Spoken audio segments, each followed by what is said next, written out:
সূরা লুকমানের 13 নম্বর আয়াতে আল্লাহ বলেন, وَإِذْ قَالَ لُقْمَانُ لِابْنِهِ وَهُوَ يَعِظُهُ يَا بُنَيَّ لَا تُشْرِكْ بِاللَّهِ। ওই সময়কে স্মরণ করুন যখন লুকমান তার সন্তানকে বললেন, হে প্রিয় সন্তান, তুমি আল্লাহর সাথে শিরিক করো না, শিরিক মহা জুলুম। ইন্না শিরকা লা যুলমুন আযীম, শিরিক মহা জুলুম। আমাদের মধ্যে কিছু শিরিক হয়ে যায়, আমাদের মধ্যেও কিছু শিরিক হয়। হুজুর এটা আবার কি? একটু আগে বলেন, পরে বলতেছি। বলেন, লোক দেখানো ইবাদত ছোট শিরিক, গোপন শিরিক, রিয়া, লৌকিকতা। লোক দেখানো ইবাদত ছোট শিরিক, গোপন শিরিক। যেমন আজকে কেউ নিয়ত করলেন, আমি আজকে 100 রাকাত নফল নামাজ পড়ব, এই নিয়তে যেন অন্যরা দেখে, এই নিয়তে পড়বেন যেন অন্যরা দেখে। এটা লোক দেখানো ইবাদত হয়ে যাবে, এটা করা যাবে না। বুলুগুল মারাম হাদিসের কিতাব 440 নম্বর হাদিস, এই হাদিসের মধ্যে আছে রাসূলুল্লাহ সাল্লাল্লাহু আলাইহি ওয়াসাল্লাম বলেন, ইন্না আখওয়াফা মা আখাফু আলাইকুম আশ-শিরকুল আসগরু আর-রিয়া। নবীজি বলেন, আমার ইন্তেকালের পর তোমাদের ব্যাপারে আমার সবচেয়ে বেশি ভয় হয় তোমরা ছোট শিরিকের মধ্যে লিপ্ত হয়ে যাবা। ছোট শিরিক হলো লোক দেখানো ইবাদত করা। আমার ভয় হয় তোমরা ছোট শিরিকে লিপ্ত হয়ে যাবা। সহিহ ইবনে খুজাইমা হাদিসের একটা কিতাব, এই কিতাবের 2 নম্বর খণ্ড 140 নম্বর পৃষ্ঠা। قال رسول الله صلى الله عليه وسلم إياكم وشرك السرائر। নবীজি বলেন, তোমরা গোপন শিরিক থেকে বাঁচো, তোমরা গোপন শিরিক থেকে বাঁচো। قالوا وما شرك السرائر يا رسول الله। সাহাবীরা প্রশ্ন করলেন, হুজুর গোপন শিরিক কাকে বলে আপনার কাছে জানতে চাই। নবীজি কি বলে দেখেন, গোপন শিরিক কাকে বলে আপনার কাছে জানতে চাই। নবী যেটা বললেন সবাই বললে মুখস্থ রাখবেন সারা জীবন। সাহাবীরা বললেন, হুজুর গোপন শিরিক কাকে বলে। নবীজি বললেন, ইয়াকুমুর রাজুলু ফায়ুসাল্লি ফায়ুযায়্যিনু সালাতাহু জাহিদান লিমা ইয়ারা মিন নাযরিন নাসি ইলাইহি। কোন ব্যক্তি নামাজের মধ্যে দাঁড়ায়, দাঁড়ানোর পর নামাজটা এই নিয়তে সুন্দর করে মানুষ যেন তার দিকে তাকায়, মানুষের দৃষ্টি আকর্ষণ করার জন্য নামাজ সুন্দর করে। কোন ব্যক্তি নামাজের মধ্যে দাঁড়ায়, নামাজ এই নিয়তে সুন্দর করে মানুষ যেন তার নামাজ দেখে বলে, বাবা কত সুন্দর নামাজ। নবীজি বলেন, যাকা শিরকুস সারাইর, এটাই গোপন শিরিক। এটা কি শিরিক? সাহাবী প্রশ্ন করলেন, ইয়া রাসূলুল্লাহ, কেউ যদি আল্লাহকে খুশি করার জন্য নামাজ সুন্দর করে আর যদি মানুষ তার প্রশংসা করে, এটা একটু বুঝেন। আল্লাহু আকবার, নামাজ পড়তেছে, পরে আবার বললেন, আবার নামাজে দাঁড়াইলেন, আপনি নামাজটা সুন্দর করলেন আল্লাহকে খুশি করার জন্য। কাকে? কিন্তু মানুষ প্রশংসা করছে। প্রথমটা হলো মানুষকে দেখানোর জন্য করছে, এটা গোপন শিরিক। আরেকটা হলো আল্লাহকে দেখানোর জন্য করছেন, আপনি আল্লাহ দেখানোর জন্য সুন্দরভাবে রুকু করছেন আল্লাহর জন্য, সেজদা করছেন আল্লাহর জন্য, ইতমিনানের সাথে রুকু সেজদা সব করছেন আল্লাহর জন্য। তো মানুষ প্রশংসা করে ফেলছে যে মাশাআল্লাহ এত সুন্দর রুকু সেজদা। সাহাবী বললেন, হুজুর এটা কি হবে? নবীজি বললেন, এটা গোপন শিরিক হবে না। তিলকা আজিলু বুশরাল মুমিন, এটা মুমিনের জন্য দুনিয়াতে নগদ সুসংবাদ, এটা নগদ সুসংবাদ।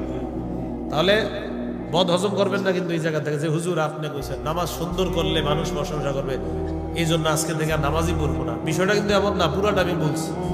মানুষকে দেখানোর জন্য সুন্দর করলে গোপন শিরিক, আল্লাহকে খুশি করার জন্য সুন্দর করলে এটা শিরিক না, এটা মানুষ প্রশংসা করলে এটা সুসংবাদ। বুঝে আসছে তো পার্থক্যটা?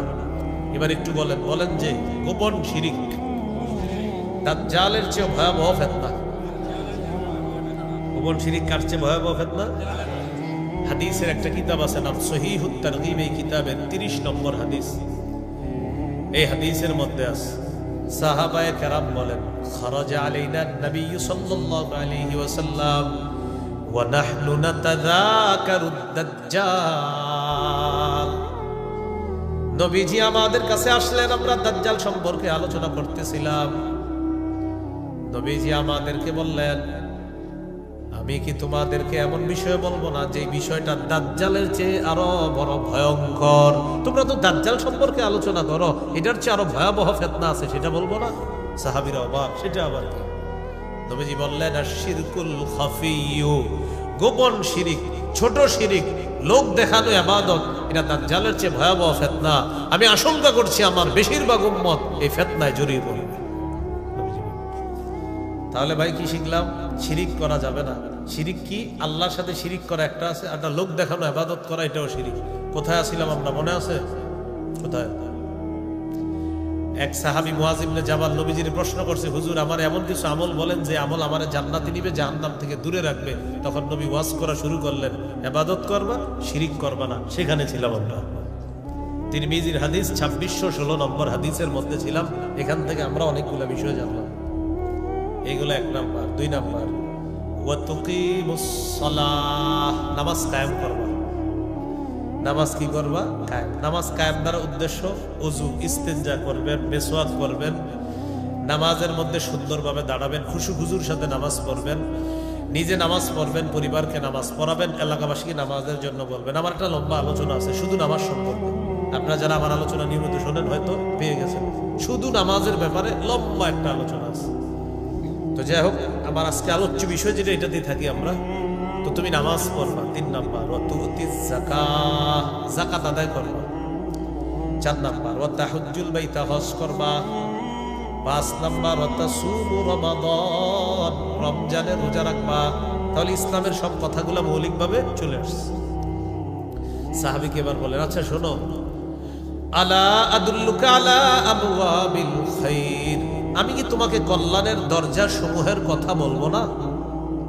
এবার নবী আলাদাভাবে আবার বললেন, শোনো, কল্যাণের অনেকগুলা দরজা আছে, এর মধ্যে স্পেশাল কল্যাণের 3টা দরজা আছে। কল্যাণের স্পেশাল কয়টা দরজা আছে? 3টা। নবীজি বললেন, 1 নাম্বার আস-সাওমু জুন্নাহ, 1 নাম্বার কল্যাণের দরজা হলো রোজা রাখা। সুবহানাল্লাহ। 2 নাম্বার ওয়াস-সাদাকাতু তুতফিউল খাতিআ কামা ইউতফিউল মাউন নার। 2 নাম্বার কল্যাণের দরজা হলো সদকা করা। সদকা এমন ভাবে পাপকে মিটিয়ে দেয়, পানি যেমন আগুনকে নিভিয়ে দেয়, সদকা নিজের গুনাহগুলা ধুয়ে মুছে সাফ করে দেয়। 3 নাম্বার ওয়া সালাতুর রাজুলি মিন জাওফিল লাইল, কোন ব্যক্তি রাতের বেলায় তাহাজ্জুদ নামাজ পড়া। আজকে আপনি বাসায় আছেন, রাত জেগে, যদি বাসায় রাত জেগে থাকেন, একা একা আপনি নামাজ পড়েন, এই রাত্রিগুলোর ইবাদত পার্সোনাল ইবাদত, বুঝছেন? হাক ডাকের ইবাদত না, পার্সোনাল ইবাদত, যেখানে মন চায়। হ্যাঁ, এরপরেও যদি কেউ মসজিদে চলে আসে, তাকে নিষেধ না করা। আপনি মসজিদে আসেন নাই, বাসায় বসে ইবাদত করতেছেন, কোনো সমস্যা নাই। আপনি ঢাক ঢোল পিটাতে হবে এমন না। মসজিদে যদি চলে আসেন সমস্যা নাই, মসজিদ থেকে যদি চলে যান তাও সমস্যা নাই। আমি বলি, আজকে রাত্রে আপনি পারলে ঘরে নফল ইবাদতের মাধ্যমে ঘরটা জিন্দা করার চেষ্টা করেন, ঘরেও নফল ইবাদত করেন। আবু দাউদের এক হাদিসে আসছে, 2042 নম্বর হাদিস, قال رسول الله صلى الله عليه وسلم لا تجعلوا بيوتكم قبورا, তোমরা তোমাদের ঘরগুলা কবর বানাও না। মুহাদ্দিসিনে কেরাম বলছেন, ঘর কবর বানানোর অর্থ হলো যে ঘরে নফল নামাজ না হয়, জিকির না হয়, কোরআন তেলাওয়াত না হয়, ওই ঘর কবরের মতো হয়ে যায়। তো যাই হোক, বলতেছিলাম কল্যাণের দরজা 3টা, রোজা, সদকা, তাহাজ্জুদ। ভাই কল্যাণের দরজা কয়টা? সদকা, তাহাজ্জুদ। যাদের কল্যাণ বেশি দরকার, এই 3 আমল বাড়ায় দিবেন, রোজা রাখবেন, সদকা করবেন, তাহাজ্জুদ করবেন।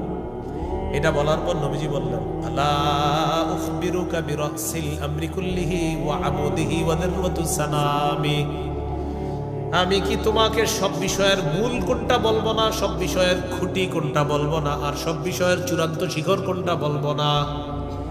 একটা হলো মূল, আরেকটা হলো খুঁটি, আরেকটা চূড়ান্ত শিখর। এই যে বিল্ডিংটা করবেন, মাদ্রাসাটার ছবি দেওয়া, ওই যে ওখানে, এটার কি ফাউন্ডেশন দিবে কিনা? তাহলে একটা হলো ফাউন্ডেশন, মূল। এর উপরে এটা একটা খুঁটি লাগাবে, এখানে অনেকগুলা পিলার হবে, খাম্বা হবে। এই খাম্বার উপরে মাদ্রাসার ভবনগুলা, রুমগুলা দাঁড়িয়ে থাকবে। এরপরে চূড়ান্ত একটা শিখর হবে, হবে না? ছাদ হবে। তাহলে নবী বলেন, প্রতিটা বিষয়ের মূল কোনটা তোমাকে বলবো না, খুঁটি কোনটা তোমাকে বলবো না, চূড়ান্ত শিখর কোনটা সেটা বলবো না। তো নবী বললেন, রাসুল আমরি আল ইসলাম, জিনিসের মূল হলো, মুসলমানদের মূল হলো ইসলাম। সুবহানাল্লাহ।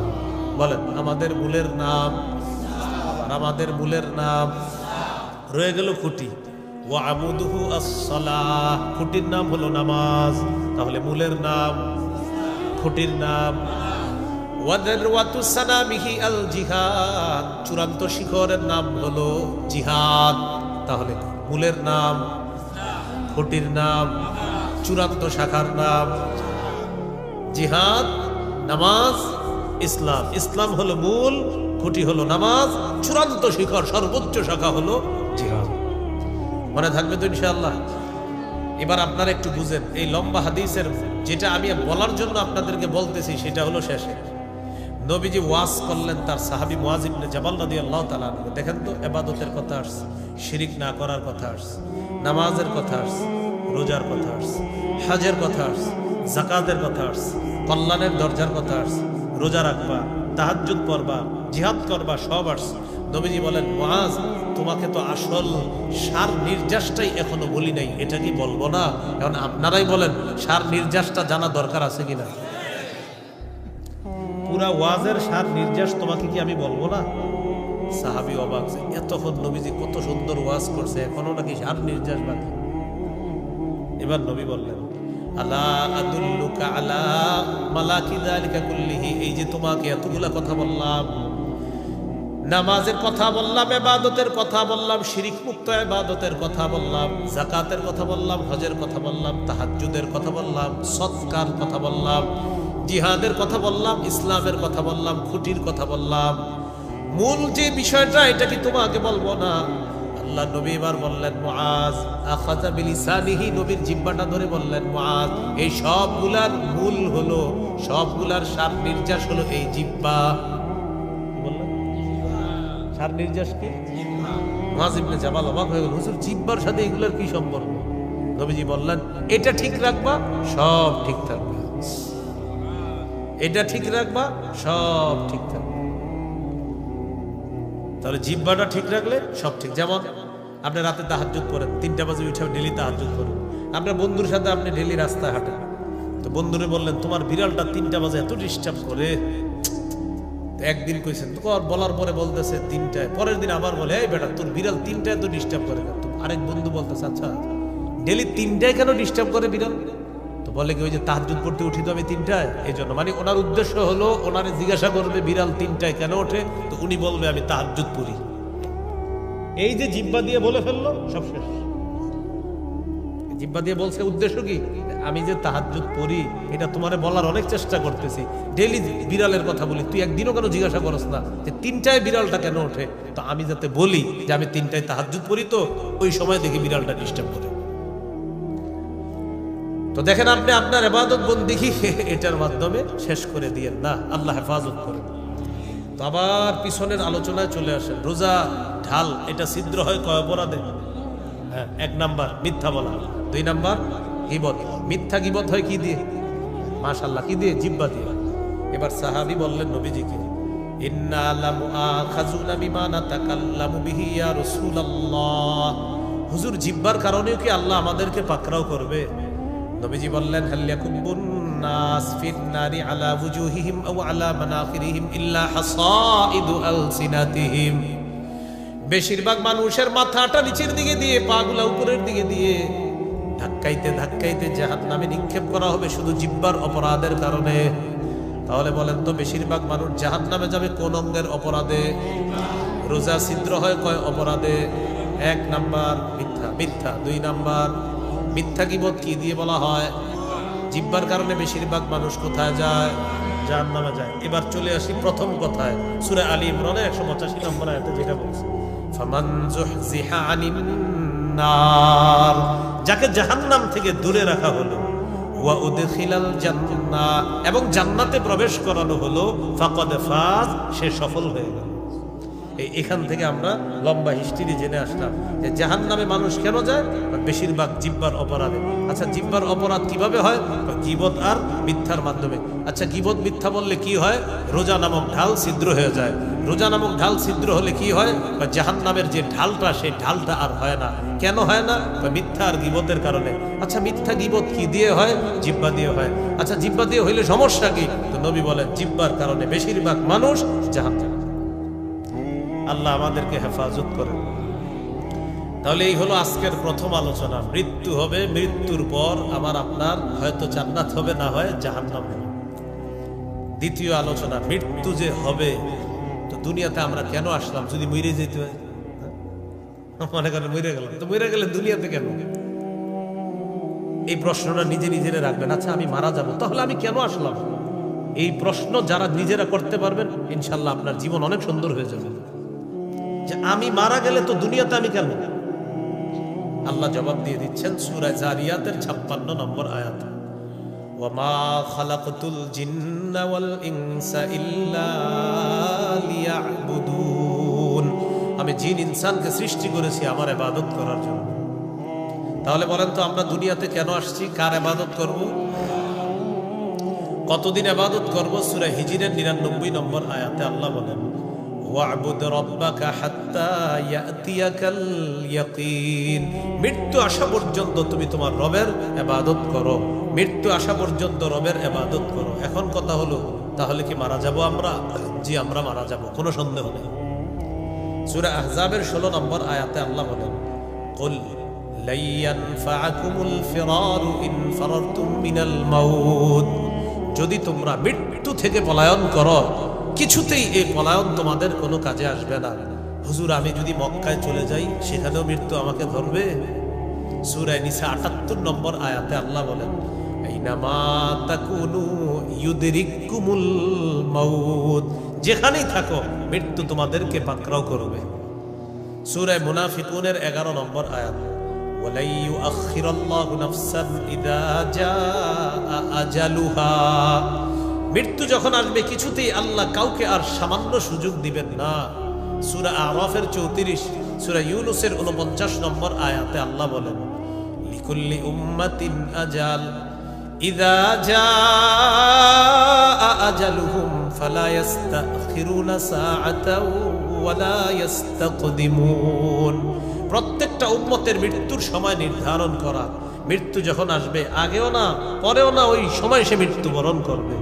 সূরা জুমুয়া 8 নম্বর আয়াতে আল্লাহ বলেন, কুল ইন্নাল মাউতাল্লাযী তাফিররুনা মিনহু ফাইন্নাহু মুলাকীকুম সুম্মা তুরাদ্দুনা ইলা আলিমিল গায়বি ওয়াশ শাহাদা ফায়ুনাব্বিউকুম বিমা কুনতুম তা'মালুন। নিশ্চয়ই যে মৃত্যু থেকে তোমরা পালিয়ে বেড়াও, এই মৃত্যু থেকে তোমরা যতই পালাও, মৃত্যু তোমার সাথে সাক্ষাৎ করবে। অতঃপর তোমাদেরকে নিয়ে যাওয়া হবে দৃশ্য অদৃশ্যের রব আল্লাহর কাছে, যিনি সব জানেন তার কাছে। তিনি তোমাদেরকে তোমাদের কর্মকাণ্ড সম্পর্কে সবকিছু অবহিত করে দিবেন। আল্লাহ তাআলা সব অবহিত করে দিবেন আমাদেরকে। এইগুলো আপনার আজকের দ্বিতীয় আলোচনা। বলেন তো আমরা কি সবাই মারা যাব? আচ্ছা, তাহলে দুনিয়াতে কেন আছি? কি করার জন্য? ইবাদত। কতদিন ইবাদত করতে পারবো? মৃত্যু পর্যন্ত। আজকে 3 নম্বর আলোচনা, মৃত্যুর যন্ত্রণা। বলেন কিসের যন্ত্রণা? যন্ত্রণা। এটাও আসবে আমার আপনার জীবনে।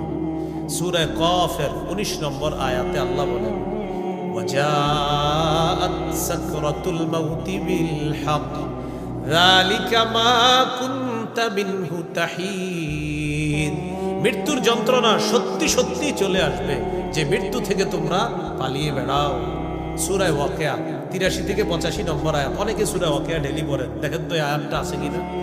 ফালাউলা ইযা বালাগাতিল হুলকুম, আসেনি? ফালাউলা ইযা বালাগাতিল হুলকুম ওয়া আনতুম হিনাইযিন তানজুরুন ওয়া নাহনু আকরাবু ইলাইহি মিনকুম ওয়ালাকিন লা তুবসিরুন। মৃত্যু পথযাত্রীকে তোমরা আটকে রাখতে পারবা না। যখন সে মৃত্যুবরণ করবে, তোমরা চেয়ে চেয়ে দেখবা, এই যে লোকটা মারা যাচ্ছে, চেয়ে চেয়ে দেখবা, তোমরা পাশে দাঁড়ায় দাঁড়ায় বলবা, আহারে লোকটা মারা যাইতেছে। কালিমা পড়বা, বিভিন্ন সূরা কেরাত পড়তে থাকবা, তাকে আটকে রাখতে পারবা না। আল্লাহ বলেন, ওয়া নাহনু আকরাবু ইলাইহি মিনকুম ওয়ালাকিন লা তুবসিরুন। আমি তোমাদের চেয়ে তার অধিক নিকটে অবস্থান করি, কিন্তু তোমরা তা দেখো না। সূরা কিয়ামা, ইমাম সাহেব দেখবেন ফজরের নামাজে এই আয়াতগুলা পড়ে বেশি। সূরা কিয়ামা দেখেন তো পড়ে কিনা। 26 থেকে 30 নম্বর আয়াতে আল্লাহ বলেন, কাল্লা ইযা বালাগাতিত তারাকিয়া ওয়া কিলা মান রাক ওয়া যান্না আন্নাহুল ফিরাক ওয়ালতাফাতিস সাকু বিস-সাক ইলা রাব্বিকা ইয়াওমা ইযিনিল মাসাক। এরপরেরটা বললে আপনাদের মনে এসে যাবে, হ হুজুর পরে ফালা সাদ্দাক ওয়ালা সাল্লা ওয়ালাকিন কাযযাবা ওয়া তাওয়াল্লা পরে না। বাকি ওই অংশ আমার আলোচ্য বিষয় না, তাই ওটাতে যাই নাই, শুধু মনে করায় দিলাম যে দেখবেন হুজুররা এটা পরে। তো সূরা কিয়ামত 26 থেকে 30 নম্বর আয়াত পর্যন্ত আল্লাহ বলে, কাল্লা ইদা বালাগাতিত তারাকিয়া, মৃত্যু পথযাত্রী যখন তার প্রাণটা উষ্টাগত হবে, তোমরা সবাই মিলে কিছুতেই তাকে আটকাতে পারবা না।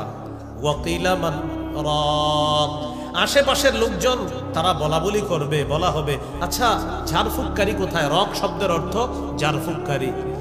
এই জায়গায় উদ্দেশ্য হলো ডাক্তার কোথায়, কবিরাজ কোথায়? এই অ্যাম্বুলেন্স আন, বলি কিনা অ্যাম্বুলেন্স আনো, ডাক্তার আনো, কবিরাজ আনো। তা আল্লাহ বলেন শোনো, মৃত্যু পথযাত্রী লাভ হবে না, যদি ফায়সালা করেই ফেলি আমি, আর লাভ হবে না। তো আল্লাহ এরপরে বলেন ওয়াজান্না আন্নাহুল ফিরাক, শোনো মৃত্যু পথযাত্রী তখন ইয়াকিন করে ফেলে, বিশ্বাস করে ফেলে যে তিনি দুনিয়া থেকে বিদায় নিচ্ছে। ওয়াল তাফাতিস সাকু বিসাক, পায়ের নলা একটা আরেকটার সাথে মিলে যাবে। ইলা রাব্বিকা ইয়াউমা ইযিনিল মাসাক, সেদিন তোমাকে তোমার রবের কাছে হাঁকিয়ে নিয়ে যাওয়া হবে, চালিয়ে নিয়ে যাওয়া হবে। অ্যাম্বুলেন্সটা আইতে দেরি হইলে আমরা বলি 5টা মিনিট আগে যদি আসতেন, কি বলি মানে কি ভাই, যদি ডাক্তার সাহেব 10 মিনিট আগে কেন আসলেন না আপনি? শোনেন, মৃত্যুর পরে আর এগুলো বললেন না যে ডাক্তার 5 মিনিট আগে আসলে এই হতো সেই হতো, যিনি মৃত্যুবরণ করছে আর কিচ্ছু বললেন না, শুধু বলবেন ইন্না লিল্লাহি ওয়া ইন্না ইলাইহি রাজিউন। চোখে পানি আসতে পারে, তবে মুখে কোনো আওয়াজ হবে না, অন্তর ব্যতীত হবে। নবীজি বললেন ইন্নাল আইনা তাদবা ওয়াল কলবা ইয়াহজান, চোখে পানি আসবে, অন্তর ব্যতীত হবে, তবে ওয়ালা নাকুলু ইল্লা মা ইয়ারদা রাব্বুনা, আমাদের রব যা অপছন্দ করে এমন কথা আমরা মুখে উচ্চারণ করব না। ওমর ফারুক রাদিয়াল্লাহু তাআলা মুখে বালু দিয়ে বসায় রাখতেন, বালু, চুপচাপ থাকা। মানে মৃত্যুবরণ করলে কেউ যদি চিল্লাইতো মুখ দিয়ে উল্টা পাল্টা বলতো, ওমর ফারুক মুখে বালু দিয়ে বলতেন চোখে পানি আসো, অন্তর ব্যতীত হয়েছে ঠিক আছে, আমরা তোমার সমবেদনা জানাই ঠিক আছে, মুখে বালু দিয়ে বলতেন বাস চুপচাপ, উল্টা পাল্টা উচ্চারণ করবা না, মুখে বালু দিয়ে বসায় রাখতেন। আরেক বর্ণনা আসছে ইয়াদরিবু বিল আসা, লাঠি দিয়ে পিটাইতে নাই, কান্না করো ঠিক আছে, মুখ দিয়ে উল্টা পাল্টা কথা বলবা না, কারণ মৃত্যুবরণ করেছে মানে বাস আল্লাহ ফয়সালা করে ফেলেছে, এখন আর তাকে নিয়ে উল্টা পাল্টা কথা বলার সুযোগ নেই। এখন আমি যে বিষয়টা আপনাদেরকে বলবো, দেখেন এই ব্যক্তি মারা যাওয়ার পরে তখন আমরা একটা পোস্টার বানাই, পোস্টার বানানোর পর বাগানবাড়ি জামে মসজিদ, নাকি এটা হুজুর বাগানবাড়ি জামে মসজিদ, আচ্ছা বাগানবাড়ি জামে মসজিদে একটা দোয়া অনুষ্ঠান হবে, সেখানে আমরা পোস্টারটা কি করি, অমুকের অকাল মৃত্যুতে আমরা শোকাহত, তার বিদেহী আত্মার মাগফিরাত কামনা করছি। অমুকের অকাল মৃত্যুতে আমরা কি শোকাহত, তার বিদেহী আত্মার মাগফিরাত। আচ্ছা কোন কালে মারা গেলে ঠিক ছিল একটু বলেন আপনারা? এই যে লেখলেন অকাল মৃত্যুতে, মানে কোন কালে মরলে আর অকাল লিখতেন না, বলতেন হ্যাঁ এবার ঠিক কালে মৃত্যু হয়েছে। বলেন মৃত্যুর ফয়সালা নির্ধারিত কোথায়? আপনি অকাল বলে তো আল্লাহর ফয়সালার উপরে প্রশ্ন তুললেন। অকাল মানে আপনি এটা মেনে নিতে পারছেন না, এই কালটা না আল্লাহ, নাউজুবিল্লাহ নাউজুবিল্লাহ নাউজুবিল্লাহ, যে না এখন মরাটা উচিত হয়নি, মানে নাউজুবিল্লাহ, তাহলে কখন মরলে ঠিক ছিল? আমার আপনার জন্ম মৃত্যু বাস আল্লাহর কাছে, এটা আপনি এটা নিয়ে কোনো প্রশ্ন উঠানো যাবে না, মনে থাকবেন ইনশাআল্লাহ। অকাল মৃত্যু লেখা দেখলে কেটে দিবেন, মুখে আনবেন না, উচ্চারণ করবেন না, কোথাও লেখা দেখলে বুঝায় শোনায় কেটে দেবেন, ভাই অকাল মৃত্যু লিখেন না, উনি যেদিন মারা গেছে এটাই ঠিক ছিল, অকাল লিখেন। তো আল্লাহ তাআলা বলেন যখন প্রাণটা উষ্টাগত হবে, মৃত্যু পথযাত্রীকে তোমরা সারা দুনিয়াবাসী মিলেও আটকাতে পারবা না। হ্যাঁ মৃত্যুর আগে বললেন অ্যাম্বুলেন্সে 5টা মিনিট আগে আসলে ভালো হইতো, মৃত্যুর আগেই বললেন, বলতে পারতেন যে ডাক্তার সাহেব আরো 10 মিনিট আগে আসতেন, এটা মৃত্যুর আগে বললেন। কিন্তু মৃত্যুবরণ করলে ডাক্তার অ্যাম্বুলেন্স আর কিছু বললেন না, বাস শেষ। আল্লাহ আমাদেরকে বুঝার তৌফিক দান করেন। কাফেরের কাছেও মৃত্যুর যন্ত্রণা আসে, কার কাছে? কাফের। সূরা মাইদা সূরা আনআমের 93 নম্বর আয়াতে আল্লাহ বলেন ওয়ালাউ তারা ইযিজ যালিমুনা ফি গামারাতিল মাউতি ওয়াল মালাইকাতু বাসিতু আইদিহিম, নবী আপনি যদি দেখতেন কাফেরদের অবস্থা মৃত্যুর যন্ত্রণায় কিভাবে তারা ছটফট করে, ওয়াল মালাইকাতু বাসিতু আইদিহিম, ফেরেশতারা তাদের হাতগুলা মেলে রাখে, কাফেরদেরকে ডেকে বলে আখরিজু আনফুসাকুম, তোমরা তোমাদের আত্মা বের করে দাও, اليوم تجزون عذاب الهون بما كنتم تقولون على الله غير الحق আজকে তোমাদেরকে লাঞ্ছনাকর আযাব ভোগ করানো হবে আল্লাহর ব্যাপারে উল্টাপাল্টা কথা বলতে এই কারণে ওয়া কুনতুম আন আয়াতিহি তাস্তাকবিরুন আল্লাহর আয়াতগুলোর ব্যাপারে অহংকার করতা তাই তোমাদেরকে লাঞ্ছনাকর আযাব ভোগ করানো হবে এটা কাফেরকে বলবে আল্লাহ এরপরের আয়াতে আল্লাহ বলেন সূরা আনামের 94 নম্বর আয়াত অনুবাদটা শোনার পরে আপনারা স্বীকৃতি দিয়েন সত্য কিনা দেখেন আল্লাহ কি বলে ওয়ালাকাদ জিতুমুনা ফুরাদা তোমরা আমার কাছে একা একা আসবা ঠিক ঠিক তোমরা আমার কাছে একা একা আসবা কামা খালাকনাকুম আউওয়ালা মাররা যেভাবে প্রথমবার তোমাকে সৃষ্টি করেছিলাম প্রথমে দুনিয়াতে আসছি কিভাবে যাব কিভাবে আল্লাহ বললেন ওয়ালাকাদ জিতুমুনা ফুরাদা তোমরা আমার কাছে একা একা আসবা কামা খালাকনাকুম আউওয়ালা মাররা যেইভাবে প্রথমবার তোমাদেরকে সৃষ্টি করেছিলাম এবার মজার তথ্য শুনেন নবীদের কাছেও মৃত্যুর যন্ত্রণা আসে কার কাছে আমাদের নবীর কাছে মৃত্যুর যন্ত্রণা এসেছে নবী বলেছেন সহিহ বুখারীর বর্ণনা 4449 নম্বর হাদিস এই হাদিসের বর্ণনাকারী আয়েশা সিদ্দিকা রাদিয়াল্লাহু তাআলা আনহা তিনি বলেন ইন্না মিন নিআমিল্লাহি আলাইয়া আন্না রাসূলুল্লাহি সাল্লাল্লাহু আলাইহি ওয়াসাল্লাম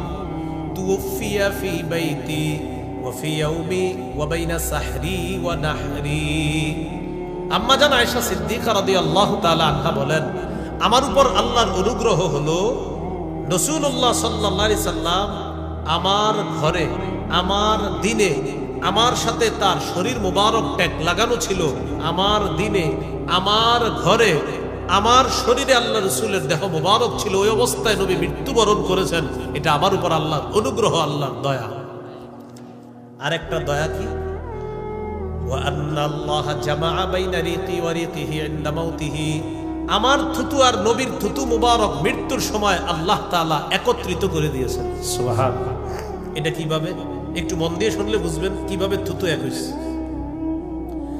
দাখালা আলাইহি আব্দুর রহমান ইবনে আবি বকর সিদ্দিক রাদিয়াল্লাহু তাআলা আনহুমা উলামা হযরত ছাড়া অন্যরা উত্তর দিবেন আমি একটা প্রশ্ন করি দেখেন আম্মা জান আয়েশা সিদ্দিকা রাদিয়াল্লাহু তাআলা আনহা বলেন আমি নবীজিকে আমার সাথে হেলান দেওয়া অবস্থায় রাখলাম আনা মুসনিদাতুন রাসূলুল্লাহ সাল্লাল্লাহু আলাইহি সাল্লাম নবীকে আমার সাথে হেলান দেওয়া অবস্থায় রাখলাম ইতিমধ্যে আব্দুর রহমান ইবনে আবু বকর রাদিয়াল্লাহু তাআলা আবু বকর সিদ্দিকের ছেলে আব্দুর রহমান ঘরে আসলেন উলামা হযরত ছাড়া অন্যরা এক বাক্যে তাড়াতাড়ি বলে ফেলবেন বলেন তো আব্দুর রহমান সম্পর্কে আম্মা জানের কি হবে মাশাআল্লাহ সবাই বলতে পারলেন না কি হবে আবু বকর সিদ্দিক রাদিয়াল্লাহু তাআলার ছেলে আসছে আব্দুর রহমান তো আম্মা জানের কি হবে মাশাআল্লাহ তো আমার ভাই আব্দুর রহমান ঘরে আসছে ওয়াবিয়াদিহি সিওয়াক তার হাতে একটা মেসওয়াক নবীজি খালি মেসওয়াকটার দিকে তাকায় রইছে এইভাবে আম্মা জান আয়েশা সিদ্দিকা রাদিয়াল্লাহু তাআলা আনহা বলেন আখুযুহু লাকা আমি কি আপনাকে মেসওয়াকটা এনে দিব আমি বুঝতে পারলাম নবীজি মেসওয়াকটার দিকে তাকায় রইছে তো বুঝতে পারলাম নবীর মনে হয় মেসওয়াকটা পছন্দ হইছে নবী কিন্তু একটু পরে ইন্তেকাল করলেন তো আমি কি আপনাকে মেসওয়াকটা এনে দিব নবীজি আশারা বিরাসি নাম এইভাবে মাথা নাড়িয়ে বললেন হ্যাঁ মেসওয়াকটা এনে দেন মেসওয়াক আনার পর আমি নবীজিকে মেসওয়াকটা দিলাম দেওয়ার পর ফাশতাদা আলাই নবীজি মেসওয়াক করতে কষ্ট হচ্ছে কেন মেসওয়াকের দুই অংশ আপনারা জানেন যে অংশে মেসওয়াক করতে হয় সেটা নরম থাকতে হয় কিন্তু এটা শক্ত আম্মা জান বলেন উলাইকিনুহু লাকা আমি কি নরম করে দিব মেসওয়াকটা নবীজি বললেন নরম করে দাও লাইয়ানতুহু আমি মেসওয়াকটা নরম করলাম নরম করার পর বলেন তো মেসওয়াকে কার থুতু লাগছে আম্মা জান আয়েশা সিদ্দিকা রাদিয়াল্লাহু তাআলা আনহা নরম করে নবীকে দিলাম এবার নবী মেসওয়াক করলেন নবীর থুতু মোবারক মেসওয়াকে লাগছে আর আমি নরম করে দেওয়ার কারণে আমারটাও লাগছে মেসওয়াক নামক এই সুন্নাহের বরকতে আল্লাহ আমার আর নবীর থুতু মোবারক ঠিক নবীর ইন্তেকালের আগ মুহূর্তে আল্লাহ এক করে দিয়েছে মেসওয়াক করছেন সবাই আজকে মাশাআল্লাহ কয়জন একজন দুইজন তিনজন চারজন পাঁচজন মাশাআল্লাহ পাঁচ ওয়াক্ত নামাজে করেন তো পাঁচ ওয়াক্ত নামাজে করবেন মেসওয়াক তিন জায়গায় রাখবেন গাড়ি বাড়ি কর্মস্থল গাড়ি বাড়ি কর্মস্থল তিন জায়গায় মেসওয়াক রাখবেন আমি আপনাদের এখানে যে গাড়িটা দিয়ে এসেছি আমি যেখানে বসি সামনের সিটে তিনটা মেসওয়াক পাবেন তিনটা এখনই গিয়ে চেক করতে হবে নিয়েন না কিন্তু চেক করেন গিয়ে না মানে অনেকে চিন্তা করে হুজুর আপনি মেসওয়াক আইটেম নিয়ে যাই এটা বরকত চায় এক দুইটা সৌদি আরবের, একটা হলো বাংলাদেশের, এখনো পাবেন তিনোটা দিয়ে মেসওয়াক করি, এটা হলো গাড়িতে। আরেকটা হলো বাড়িতে দুইটা, একটা হলো ঘরে ঢুকার সময়, আর একটা হলো বের হওয়ার সময়। নবীজি ঘর থেকে বের হওয়ার সময় মেসওয়াক করতেন, ঘরে ঢুকে সর্বপ্রথম নবীজি মেসওয়াক করতেন। তা আপনি এটা করতে হবে। তো গাড়ি বাড়ি কর্মস্থল যারা থাকেন সেখানে একটা মেসওয়াক রাখবেন, কারণ আপনি অনেক সময় ভুলে মেসওয়াক নিতে মনে নাই, তখন কর্মস্থলে যখন জোহরের সময় হলো মেসওয়াকটা করে নামাজ পড়বেন। প্রশ্ন, হুজুর মেসওয়াকটা করবো কেন? এক নাম্বার এটার কারণ হলো মেসওয়াক নিয়মিত করেন, নবীজির সাথে আপনার নিবিড় গভীর একটা মহব্বত তৈরি হবে। নবীজি বলেন, জিবরিল আমিন আমার এত বেশি মেসওয়াক করতে বলছে, আমি টেনশনে পড়ে গেলাম, না জানি মেসওয়াক করতে করতে আমার দাঁত ভেঙে ফেলতে হয় কিনা, এত বেশি বলছে আমাকে মেসওয়াক করতে। আল্লাহ আমাদের সকলকে এই সুন্নাহটা ব্যাপকভাবে জিন্দা করার তৌফিক দান করেন। মা বোনদেরকেও মেসওয়াক করতে বলবেন, আপনার মেয়েকে বলবেন, আপনার ছেলেকে বলবেন মেসওয়াক করতে। আল্লাহ আমাদের সকলকে তৌফিক দান করেন। তো রাসূল সাল্লাল্লাহু আলাইহি সাল্লাম মেসওয়াক করলেন, করার পর কি করলেন দেখেন, সামনে একটা পানির পাত্র ছিল, এটার মধ্যে এইভাবে হাত ঢুকাইলেন, ঢুকানোর পর ইয়ামসাহু বিহিমা ওয়াজহাহু, চেহারা মুছতে মুছতে বললেন, লা ইলাহা ইল্লাল্লাহ ইন্না লিল মাউতি সাকারাত। আশা মৃত্যুর খুব যন্ত্রণা। বললেন লা ইলাহা ইল্লাল্লাহ, এটা বললেন আশা মৃত্যুর অনেক যন্ত্রণা, ইন্না লিল মাউতি সাকারাত, আশা মৃত্যুর অনেক যন্ত্রণা। নবীজি বলতেছে, নাসাবা ইয়াদাহু, হাতটা উপরে উঠাইলেন, উঠানোর পর বললেন আল্লাহুম্মা ফির রাফিকিল আ'লা, শ্রেষ্ঠ বন্ধু উত্তম বন্ধুর কাছে আমি চলে যেতে চাই। এটা মনে মূল উদ্দেশ্য হলো আমি শ্রেষ্ঠ বন্ধুর সান্নিধ্যে চলে যেতে চাই। এটা বলতে বলতে মালাত ইয়াদুহু, হাতটা জমিনে পড়ে গেল। আম্মাজান বুঝতে পারলেন আল্লাহ রাসূল সাল্লাল্লাহু আলাইহি সাল্লাম দুনিয়া থেকে বিদায় নিয়েছেন। আমি আপনাদেরকে রাসূল সাল্লাল্লাহু আলাইহি সাল্লামের পুরো মৃত্যুর হিস্ট্রিটা শোনানোর উদ্দেশ্য ছিল না, উদ্দেশ্য ছিল নবী বললেন আশা মৃত্যুর খুব যন্ত্রণা এই জায়গাটা। তাহলে মৃত্যুর যন্ত্রণা, যে ঘটনাটা শোনাইলাম বুখারীর, এটা হলো বিশুদ্ধ ঘটনা। তবে হয়তো অসতর্কতার কারণে আপনারা কিছু অশুদ্ধ ঘটনা শুনছেন আমাদের নবীর মৃত্যুর ব্যাপারে, যেটা সঠিক না। ঘটনাটি হলো এমন, হয়তো কেউ কোনো বইয়ের মধ্যে পড়ছে, পড়ার পর এরকম মাইকের সামনে বলে ফেলছে কোনো আলোচক অসতর্কতার কারণে, আর আপনারাও সেটা গ্রহণ করে ফেলেছেন। এটা আমি কারো দোষ দিচ্ছি না, কারণ বইয়ে পেয়েছে এই জন্য বলে দিয়েছি। ঘটনাটি এমন, আমাদের নবীর মৃত্যুর সময় মালাকুল মাউত আসছে গ্রাম্য ব্যক্তির রূপ ধারণ করে। আসার পর অনুমতি চাইতেছে যে আল্লাহ আমি আপনার নবীর কাছে যাবো কিনা, বারবার অনুমতি চাইতেছে। এরকম শুনছেন যে নবীর কাছে অনুমতি চাওয়া? টোটাল বর্ণনাটা জাল বর্ণনা। কি বর্ণনা? আব্দুল মুনঈম ইবনে ইদ্রিস নামে এক ব্যক্তি এই জাল বর্ণনাটা দুনিয়াতে ছড়াইয়া দিছে। আর এই বর্ণনাটা ছড়াইতে ছড়াইতে আমাদের দেশের অনেক বাংলা বইয়ে চলে আসছে। অসতর্কতার কারণে চলে আসছে। আসার পর এই ঘটনাগুলো হয়তো অনেকে পড়ে ফেলছে, পড়ার পর মাইকে বলে ফেলছে, আর আমরাও গ্রহণ করেছি। যে কারো দোষ দেই না আমি, যেহেতু এটা প্রচার হয়েছে এই জন্য শুনেছেন। ঘটনা টোটাল জাল বর্ণনা। একজন মালাকুল মাউত আসছে, গ্রাম্য ব্যক্তির রূপ ধরছে, ধরার পর নবীর কাছে অনুমতি চাওয়া, বারবার যাওয়া আসা, ঘটনাটা পুরাটাই জাল বর্ণনা। ঘটনা হলো, এই ঘটনা কেন বলা হয়? মুসা নবীর একটা ঘটনাকে কেন্দ্র করে এই ঘটনাটা বলা হয়। মানে মুসা নবীর মাহাত্ম্য বর্ণনা করতে গিয়ে তখন আমাদের নবীর শানে এটা বলা হয়। মুসা নবীরটা কি? মালাকুল মাউত মুসা নবীর কাছে আসছে, মুসা নবী একটা থাপ্পড় দিছে, শুনছেন কিনা? এটা বিশুদ্ধ বর্ণনা। এটা কি? এটা বিশুদ্ধ, এটা বুখারীতে আছে। এই বিশুদ্ধ বর্ণনা করতে গিয়ে, মুসা নবীর ঘটনা বর্ণনা করতে গিয়ে তখন বলে আমাদের নবীর কাছেও মালাকুল মাউত আসছে, তিনি গ্রাম্য ব্যক্তির রূপ ধারণ করে এসে বারবার অনুমতি চাইছে। এটা হলো অশুদ্ধ বর্ণনা। তাহলে একটা বিশুদ্ধ, মুসা নবী মালাকুল মাউতকে থাপ্পড় দেওয়া, এটা বিশুদ্ধ। আর আমাদের নবীর সামনে মালাকুল মাউত গ্রাম্য ব্যক্তির রূপ ধারণ করে আসা, অনুমতি চাওয়া, আসাই লম্বা হিস্ট্রি বলা হয়। এটা হলো জাল বর্ণনা। কি বর্ণনা ভাই? জাল বর্ণনা। আর একটা ভিত্তিহীন বর্ণনা আপনারা শুনছেন, যেটা শুনে থাকেন, আশা করি আপনারা পরিহার করবেন। বা কোনো ওলামায়ে কেরামের মধ্যে কেউ যদি বলে ফেলে থাকে, আমি নিশ্চিত যে উনি অসতর্কতার কারণে বলে ফেলছে, উনি ওই কোনো কিতাবে পাইছে বলে ফেলছে, কিন্তু হয়তো যাচাই বাছাই করে।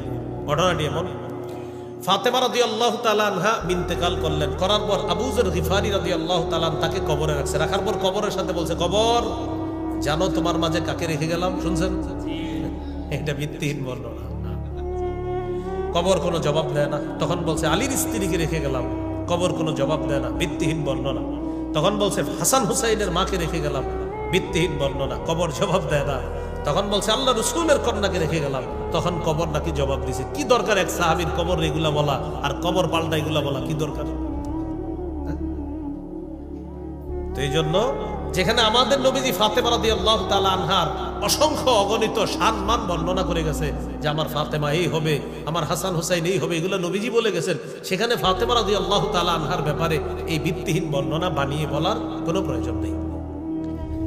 বিশুদ্ধ বর্ণনা কোনটা? ফাতেমা রাদিয়াল্লাহু তাআলা আনহা ইন্তেকাল করলেন, তার স্বামী হযরত আলী জানাজা পড়াইছেন, তার স্বামী তাকে কবরে রাখছেন, এটা হলো বিশুদ্ধ বর্ণনা।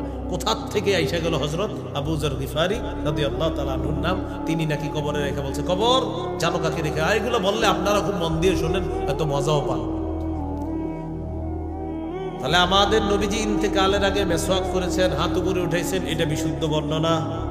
মুসা নবী মালাকুল মাউতকে থাপ্পড় দিয়েছেন, এটা বিশুদ্ধ বর্ণনা।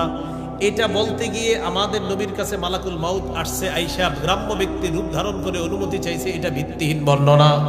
ফাতেমা রাদিয়াল্লাহু, এটা জাল বর্ণনা। ফাতেমা রাদিয়াল্লাহু তাআলা আনহাকে কবরে রাইখা ওই আবু যর গিফারি বলছে কবর জানো কাকে রেখে গেলাম, এগুলা ভিত্তিহীন বর্ণনা। কষ্ট পাইছেন নাকি? কষ্ট পাইলি কি আপনারা? ভিত্তিহীন বর্ণনা মানে আমি কি বইলে আপনারা খুশি করবো নাকি? এমনি জিজ্ঞাসা করলাম। আপনি না বললেও এটা সঠিক, হা বললেও সঠিক, সেটা মানা না মানা আপনার ব্যাপার। হ্যাঁ, তো বলছিলাম বিশুদ্ধ বর্ণনাগুলো আমাদের গ্রহণ করা, অশুদ্ধ বর্ণনাগুলো বর্জন করা। আল্লাহ আমাদের সকলকে বিশুদ্ধ বর্ণনা গ্রহণ করে অশুদ্ধ বর্ণনাগুলো বর্জন করার তৌফিক দান করেন। আল্লাহ আমাদেরকে বোঝার তৌফিক দান করেন। এই হলো রাসূল সাল্লাল্লাহু আলাইহি সাল্লাম বললেন মৃত্যুর কি আছে? যন্ত্রণা।